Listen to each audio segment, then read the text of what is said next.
உங்கள் KTVயில் கோடை கொண்டாட்டம். காதல் திரைப்படங்கள். என்னை இப்பவே கல்யாணம் பண்ணிக்கோ. நான் எப்பா மனசு கஷ்டப்படுற மாதிரி நடந்துக்க மாட்டேன். நான் ஒரு பொண்ணை கல்யாணம் பண்ணிக்கணும்ப்பா. இந்த லவ்வுக்கு இதெல்லாம் இல்லையா? 5 வருஷமா இருந்துச்சு, இப்ப கல்யாணத்துக்கு வந்துருச்சு. கோல்ட் வின்னர் அம்மாக்களின் நம்பிக்கை மேட்னி ஷோ 3 இன்று பகல் 1 மணிக்கு.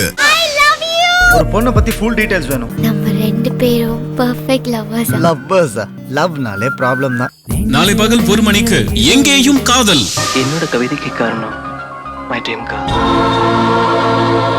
இல்லாம எனக்கு வாழ்க்கையே இல்ல. அருண் இல்லனா நான் இல்ல. வரும் வியாழன் பகல் 1 மணிக்கு காதல் தேசம். லவ்லியும் ஜெயிச்சு வாழ்க்கையிலும் ஜெயிக்க முடியாதா? நாங்க ரெண்டுத்திலும் ஜெயிச்சு காட்டோம். நம்ம ஒண்ணு சேர்றோம் இல்லையா? அது முக்கியம் இல்ல. நம்ம ஃப்ரெண்ட்ஸாவது ஜெயிக்கணும், லவ்லியும் ஜெயிக்கணும், கரியர்லயும் ஜெயிக்கணும். வரும் வெள்ளி பகல் 1 மணிக்கு பாய்ஸ் KTV கோடை கொண்டாட்டம். காதல் திரைப்படங்கள் திங்கள் முதல் வெள்ளி வரை பகல் 1 மணிக்கு உங்கள் KTVயில் காணத் தவறாதீர்கள்.